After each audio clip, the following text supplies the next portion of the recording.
active because जाबाय sports culture गुबुन गुबुन बिथिङाव जोंनि स्टुडेन्टफोरखौ जोङो एंगेज खालामनानै बिसोरखौ बिसोरनि जेनियास बिसोरनि प्रतिभाखौ बेस्ट जोङो बाहायनांगोन आरो बेनो जोंनि गुबै थांखि आरो बे थांखिजों जोङो आवगायलाङोब्ला उननि समाव बर' हारिनि थासारि बर' हारिनि आथिखालनि अबस्थाया आरो बेसेबांबा गोजौ जौगालांगोन आरो दिनै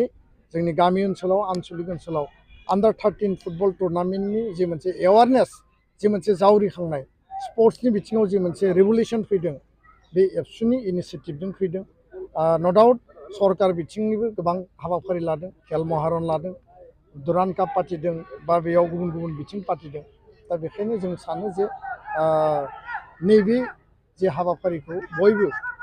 गोसो गोरबोजों मदद होगोन आरो बे मदद आरो साहसखौ मोनोब्ला गेलेगिरिफ्राबो एनकारेज मोनगोन आरो जोङो अर्गेनाइजार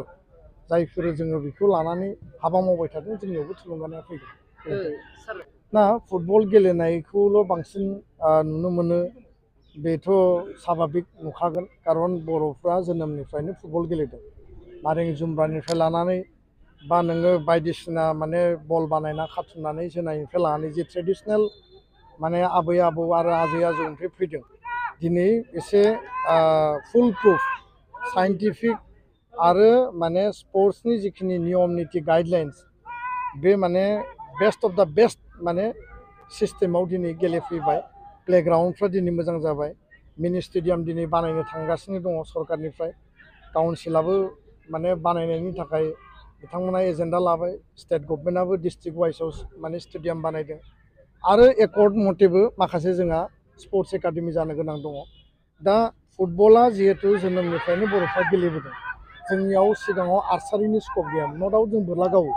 खिन्थु आर्सारिया जे मोनसे स्पर्ट्स बेजों जे नेसनेल इन्टारनेसनेल लेभेलाव नोङो मेडेल मोनखायनो एबसुआ जि थांखि लायो जि एजेन्डा लायो बिनिफ्राय एक बिन्दुबो जों दोरोदाखै आरो दोरोदनायनि बाथ्रा गैया आरो जाय जिखि जोंखौ बुङा मानो एबसुनि मोनफ्रोमबो हाबाफारिया हारिनि गोग्लैसोनाय हारिनि नासयजानाय हारियाव बन्सित जानाय जायफोरा स्कप मोनाखै जायफोरा गामि ओनसोलाव सोहोराव गोलैनानै दङ बिथांमोनखौ मोनसे स्कप आरो मोनसे प्लेटफर्म होदों आरो एबसुआ प्लेटफर्म होआबा बेयाव गुबुन आरो बेबायदि आफाद गैलिया दा बेखायनो एबसुआ बर' हारिनि जि मोनसे नंगुबै बिथिंफोरखौ लानानै जों हाबा मावदों आरो आन्डार 13 नि इनिसियेटिभजों दिनै बेयाव गार्लसनि क्लास 6, 7, 8 फरायनाय स्टुडेन्टफ्रा दिनै फैदों माने हाइस्ट माने इमप्रेसिभ होनना बुंनांगोन आरो बिथांमोनखौ जों एनकारेज होदों बिथांमोननियाव मोनसे आत्मबिस्वास आरो मोनसे साहस फैदों आरो जों मिजिंथियो उननि समाव बिथांमोनखौ जों स्टेट लेभेलाव माने गेलेहोनो हागोन नेसनेल लेभेलाव गेलेहोनो हागोन आरो इन्टारनेसनेल लेभेलाव थांनायनि थाखायबो माने माखासे प्लेयार्सफोरखौ लांनायनि थाखायबो जोङो माखासे कचिं माखासे motivation guidance sports as a science बिनिबो माखासे ट्रेनिं फेसिलिटिखौ जों होनांगोन दा बेखायनो बड'फा फुटबल क्लाबखौ जोङो दादों आरो मुसलपुर बेयाव जानाय खेलायाव बाक्सा जिल्लाया जि मदद होबाय बिश्वनाथाव जानायाव बिश्वनाथ जिल्लाया जि मदद होबाय गासै जिल्लाफ्रा बाहागो लाबाय बे जोंनि थाखाय मोनसे ग्रेट एक्सारसाइज आरो स्पर्टिं आरो स्पर्ट्सनि गेजेरजों हारि दानायनि सिमां नुदों बिश्व लेभेलाव जेरै नोङो दिनै क्रिकेटाव बा फुटबलाव गुबुन गुबुन देशा माने इन्टारनेसनेल लेभेलाव रिप्रेजेन्ट खालामनानै गावबा गावनि देशखौ माने मुं लाबोनो हादों बर' हारिया हारि हिसाबै जोङो गावनि आइडेन्टिटिजों जोङो गेलेगोन आरो जोङो